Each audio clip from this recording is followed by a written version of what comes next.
Alright,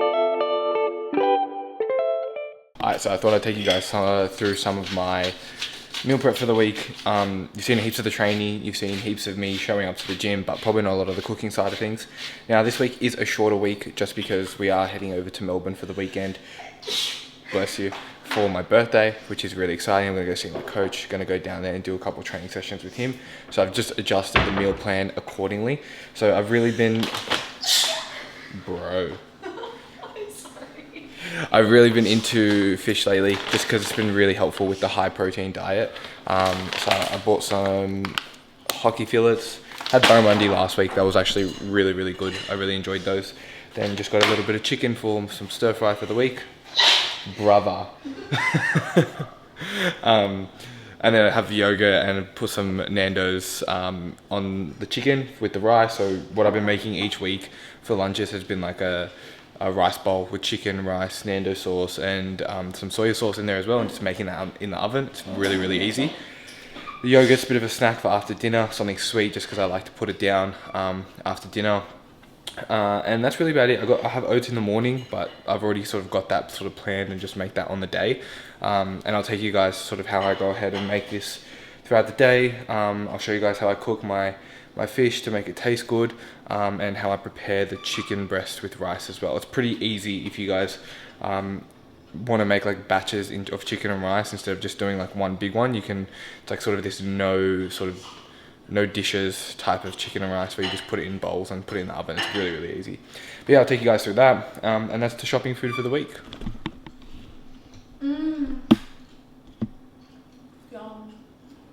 Alright, so I've measured out everything in terms of chicken per day. So we've got 4 here. As I said, 250 grams of chicken per meal. I usually just track a whole one of these. So I'll just eat, like, see how many servings there are. I'll disperse it over the 4 or 5 days. And there's like fuck all calories in this anyway, so I don't really need to worry about how many calories is in this, but I do still track it because every single thing matters right now. So I'm just gonna I just eyeball it. I go through one of these a week.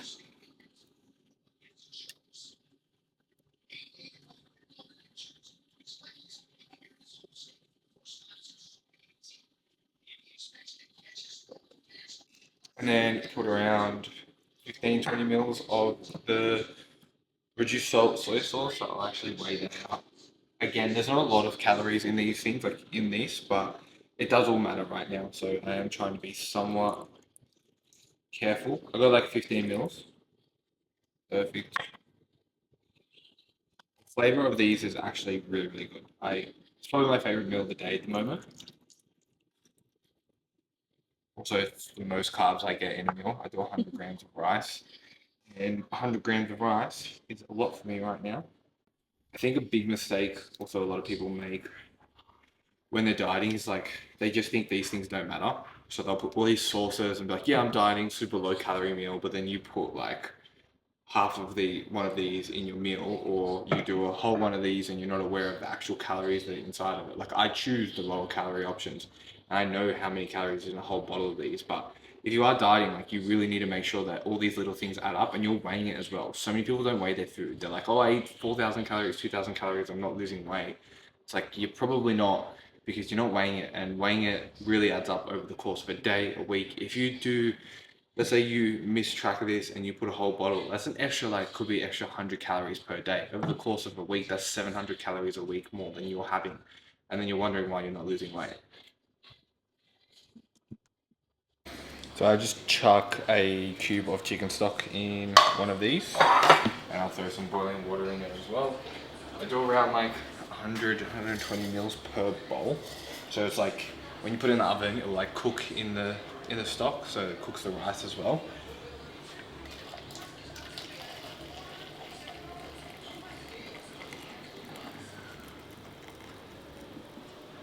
Kind of looks like your pig. Okay, so I just again, because I know the total amount, it's only 1 cube. I'm not going to measure out every single one. Just eyeball it, see how much water is going to end up in each. I don't know why this always pours out. I'm pretty sure there's a hole in that. Really? I have a feeling. Oh yeah, there's a crack in here. That makes sense.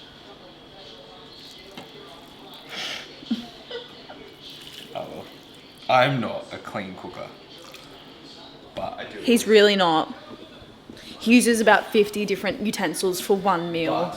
But I always clean up. But still, that means there's more to clean up. If we just use like one little utensil for each thing, we wouldn't have to clean up so much. Or you can cook your own steak. I'm sick of the attitude. He's had so much attitude this week.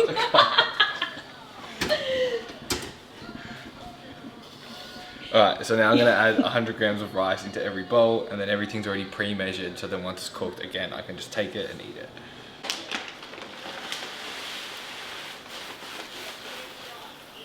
Ooh, that was a lot.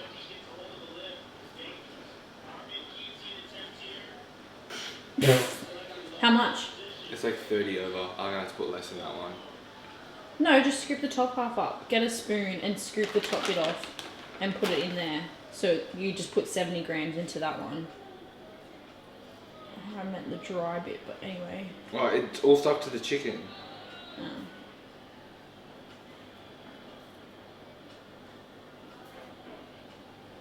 That looked very nice, actually.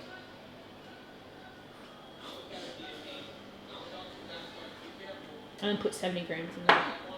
Yeah. You're welcome. I don't think I actually put that much rice in here, but anyway. So what happens when you free pour it? But 63 just to be safe. Yeah, because otherwise, I'll get fat. literally. If I lose my show, it's because of this move. It's because he ate an extra 30 grams of chicken on the second, no, of rice on the 2nd of June. Look, to be fair, it is funny that we make those jokes, but it's like, right now, these things don't matter a massive amount, but if you keep doing shit like that, Yeah, then it's it gonna adds add up. Like. Yeah, sure.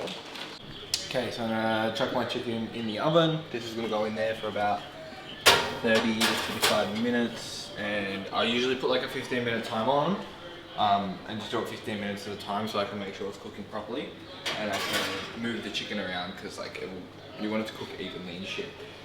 Yeah, that will give me 4 meals for the week. I'll show you guys when it's done. Alright, so all food for the week is pretty much done and cooked. So that'll last me 4 days worth of food. So obviously everyone knows I'm prepping right now. I'm just trying to make everything as easy as possible for myself. So that means I am preparing everything on a Sunday. I'm getting all my food ready. I'm doing my weekly shop. If you're wanting to lose body fat, you're wanting to get shredded, you're wanting to step on stage, setting yourself up for the week is probably the most important thing and probably where most people go wrong.